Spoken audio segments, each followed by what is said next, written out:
नमस्कार साथीहरु, म राजु पौडेल, स्टक इन्भेस्टर तथा फाइनान्शियल एडभाइजर। हामी निरन्तर रूपमा हामी शेयर बजारमा लागेर हामीले भोगेका, हामीले अनुभव गरेका, हामीले अध्ययन गरेर सिकेका कुराहरू तपाईहरुलाई पनि सिकाऊ भन्ने अभियान अन्तर्गत आज पनि म यो स्टक गुरु युट्युब च्यानलमा हजुरहरुलाई हार्दिक स्वागत गर्न चाहन्छु। र मैले निरन्तर रूपमा यति बेला आगामी आर्थिक वर्ष 77-78 मा नेपालको स्टक एक्सचेन्जमा कारोबार हुने राम्रा क्रिम कम्पनी जसलाई हामीले ब्लू चिप्स कम्पनी भनेर भन्ने गरेका छौं, ती कम्पनीहरुको डिभिडेन्ड रिटर्न कस्तो होला, कति प्रतिशतसम्म उनीहरुले डिभिडेन्ड दिन सक्लान् भन्ने बारेमा विभिन्न भिडियो लिएर हामी तपाईहरु समक्ष आइराखेका छौं। यसभन्दा अगाडि हामीले नबिल बैंकको, एनआईसी एसिया बैंकको, छिमेक लघु वित्तीय संस्थाको, त्यसैगरी हिमालयन डिस्टिलरी लिमिटेड कम्पनीको, एनआईसी एसिया बैंकको भिडियो लिएर तपाईहरु समक्ष प्रस्तुत भएका थियौं। मुक्तिनाथ विकास बैंक लिमिटेडको भिडियो लिएर तपाईहरु समक्ष प्रस्तुत भएका छौं। ती भिडियो हेर्न भ्याउनु भएको छैन भने माथिको आई बटन र स्क्रिनमा हामीले राखेका हुनेछौं, ती भिडियो हेर्नु होला। र आज मैले तपाईहरु समक्ष नेपालको लार्जेस्ट बैंक, सबैभन्दा धेरै पेड अफ क्यापिटल भएको बैंक ग्लोबल आईएमई बैंक लिमिटेडको 77-78 को बोनस हिस्ट्री कस्तो होला, कति रिटर्न देला लगानीकर्तालाई, कति प्रतिशत डिभिडेन्ड देला भन्ने बारेमा महत्त्वपूर्ण भिडियो लिएर तपाईहरु समक्ष प्रस्तुत भएको छु। ग्लोबल आईएमई बैंकको डिभिडेन्ड हिस्ट्री देखि लिएर आगामी आर्थिक वर्षको बोनस रिटर्न कति हुन सक्छ भन्ने बारेमा यो भिडियोमा मैले तपाईलाई जानकारी दिनेछु र यो भिडियो हेरिसकेपछि तपाईहरुले ग्लोबल आईएमई बैंकको शेयरमा लगानी गर्ने कि नगर्ने भन्ने कुराको निर्क्योल गर्न सक्नुहुन्छ। तर कुरा अरूका सुन्ने, निर्णय आफै गर्नुपर्छ भन्ने कुरालाई पनि विचार गर्नु होला भन्दै म अब तपाईहरुलाई ग्लोबल आईएमई बैंकको चिरफार गर्न गइराखेको छु, यसको केस स्टडी गर्न गइराखेको छु। यसको सर्ट फर्म ग्लोबल आईएमई जीबीआईएमई भनेर भन्छ। यो कमर्सियल सेक्टर अन्तर्गत पर्दछ र यो फेयर एन्ड ग्रिड मिटर तपाईहरुले थाहा पाइसक्नु भएको छ। यो फेयर एन्ड ग्रिड मिटरमा ग्लोबल आईएमई बैंकको अवस्था कहाँनेर छ भनेर तपाईहरुले बुझ्न चाहनुहुन्छ भने यो ग्रिडको अवस्थामा छ। ग्रिड भनेको भर्खर यो बुलमा इन्ट्री गरेको छ, यो एक्सट्रिम बुलमा प्रवेश गरेको छैन, त्यसकारण अहिले यसमा लगानी गर्ने उपयुक्त समय छ जस्तो मलाई लाग्दछ। यसको चाहिँ शेयर आउटस्ट्यान्डिङलाई हेर्नुस् कति धेरै ठूलो शेयर किता भएको बैंक पर्दछ। यो लगभग 21,63,25,030 किता यसको शेयर आउटस्ट्यान्डिङ छ भने यसको आजको क्लोजिङ प्राइस 776 रुपैयाँमा यो बन्द भएको रहेछ। 180 दिनको एभरेज प्राइस यसको 435.64 रहेछ। डे चेन्जमा आज 1.28% ले यसको वृद्धि भएको रहेछ। त्यसैगरी शेयर ट्रेड यति किता भएको देखिन्छ भने यसको आज यस्तो हरियो क्यान्डल भएर बन्द भएको छ। यसको 52 वीक हाई 500 रुपैयाँसम्म यसको शेयर भ्यालु पुगेको रहेछ भने 52 वीक लो 247 सम्ममा रहेछ यसको लो प्राइस। त्यसपछि यसको मार्केट क्यापिटलाइजेसन यहाँ हेर्न सक्नुहुन्छ, तपाईहरुलाई थाहा पाइसक्नुभयो। मार्केट क्यापिटलाइजेसन भनेको यसको शेयर आउटस्ट्यान्डिङ इन्टु यसको क्लोजिङ प्राइस, आजको closing price equal to market capitalisation, बजार पुँजीकरण भनेर हामीले बुझ्न सक्छौं। शेयर आउटस्ट्यान्डिङ भनेको इक्विटी शेयर किताले यसको क्लोजिङ प्राइसलाई मल्टिप्लाई गरिसकेपछि मार्केट क्यापिटलाइजेसन निक्लन्छ। यसको मार्केट क्यापिटलाइजेसनको मार्केटको हिस्सा यति छ भनेर तपाईले यहाँबाट हेर्न सक्नुहुन्छ।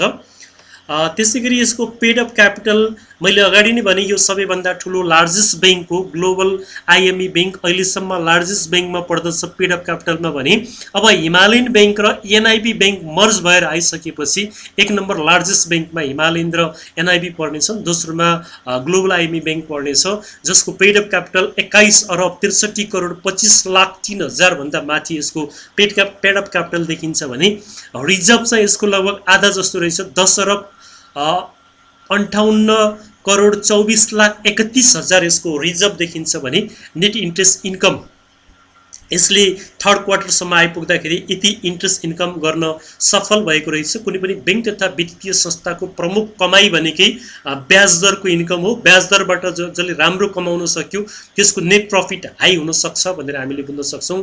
यो भनेको अपरेटिङ प्रॉफिट अन्तर्गत पर्ने इन्कम पनि पर्दछ।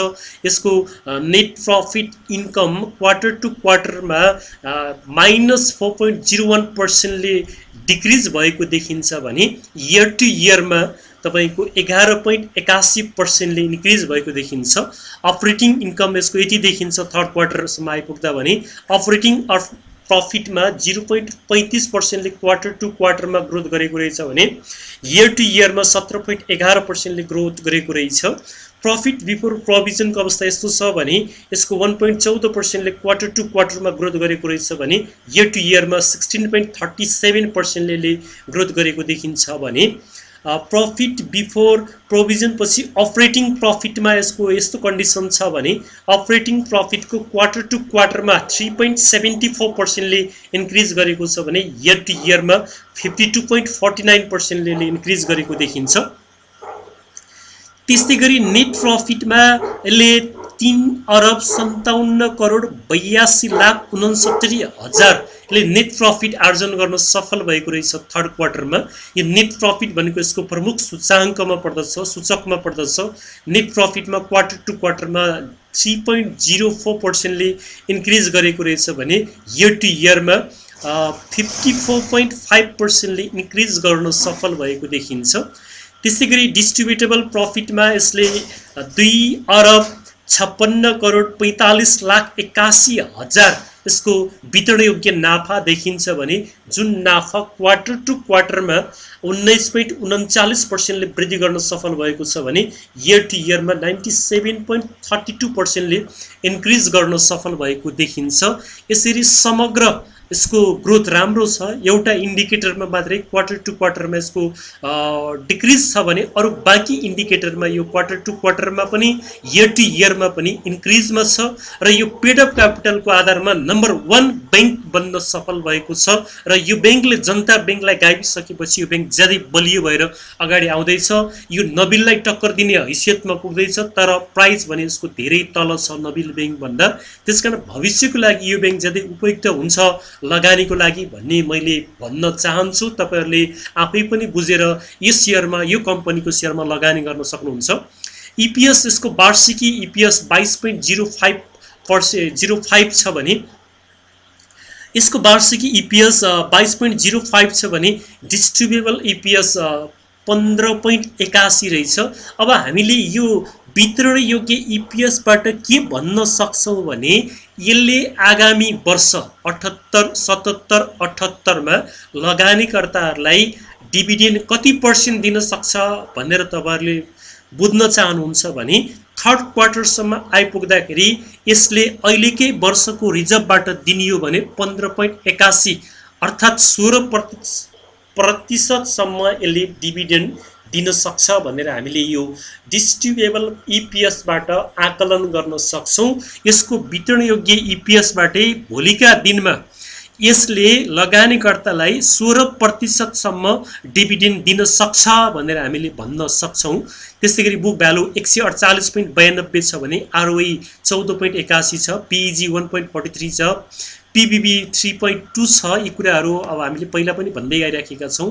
यसरी हेर्दाखेरि यो कम्पनीको अवस्था यस्तो देखिन्छ र यो कम्पनीले आगामी वर्षमा 15.81 भनेपछि लगभग 16% लगानीकर्ताहरुलाई डिभिडेन्ड दिन सक्छ भन्ने हामीले आकलन गर्न सक्छौं। अब यसको आरएसआई 72.11 मा छ। एमएससीडी पनि बुलिशमा रहेछ, 5 डेज पनि सबै बुलिशमा देखिन्छ। अहिले कमर्शियल बैंक एकदमै बढिराखेको हुनाले सबै कमर्शियल बैंकहरु बुलिशमा प्रवेश गरेका छन् र यसको डिभिडेन्ड हिस्ट्रीको अवस्था के छ भनेर पनि हामीले हेर्नुपर्ने हुन्छ। डिभिडेन्ड हिस्ट्री हेर्दाखेरि यसले 76, 77 मा 2% क्याश र 14% बोनस गरेर 16% दिएको रहेछ। त्यो भन्दा अघिल्लो वर्ष 12.75 क्याश र 12.75 बोनस गरेर दिएको रहेछ भने त्यो भन्दा अघिल्लो वर्ष 74, 75 मा 16.0 क्याश डिभिडेन्ड र 16% चाहिँ स्टक डिभिडेन्ड दिएको रहेछ। 73, 74 मा 10% क्याश र 10% स्टक दिएको रहेछ। 72, 73 मा पनि 16% यसको स्टक डिभिडेन्ड रहेछ। 71, 72 मा 23% रहेछ। 70, 71 मा 4 र 21 रहेछ। 69 70 मा 15% रहेछ, 68 69 मा 10 र 3 रहेछ, र 67 68 मा 5 र 6 रहेछ। यसरी एभरेजमा हेर्दा यसले धेरै जसो 16% डिभिडेन्ड दिएको देखिन्छ। त्यसकारण यो वर्ष पनि थर्ड क्वार्टरसम्मको हामीले आकलन गर्दा यसले 16% सम्म डिभिडेन्ड दिन सक्छ भन्ने आधार हामीले यहीँबाट लिनियो।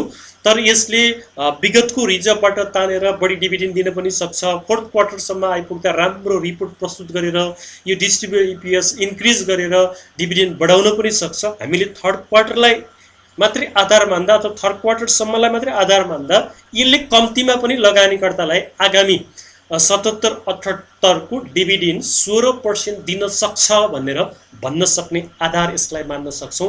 त्यसबाहेक यसका अन्य इन्डिकेटरहरू जस्तै इपिएस तपाईले थाहा पाइसक्नुभयो, आरओई पनि थाहा पाइसक्नुभयो। कार जुन एउटा कमर्सियल बैंकले 10% मेन्टेन गर्नुपर्छ भनेर हामीले भन्ने गरेका छौं, यो 13.22% रहेछ। नेपाल राष्ट्र बैंकले तोकेको स्ट्यान्डर्ड भन्दा माथि नै देखिन्छ। त्यसकारण यसमा पनि यो बैंक अनुशासनमा छ, स्ट्यान्डर्डमा छ भनेर बुझ्न सकिन्छ। एनपीएल 1.61% रहेछ, कस्ट अफ फन्ड 4.64 रहेछ, क्रेडिट टु डिपोजिट रेसियो 76.54% रहेछ, जबकि 80 भन्दा माथि हुनु हुँदैन भन्ने कुरा हामीले भन्ने गरेका छौं। बेस रेट 6.4 रहेछ र इन्ट्रेस्ट स्प्रेड रेट 4.17 रहेछ।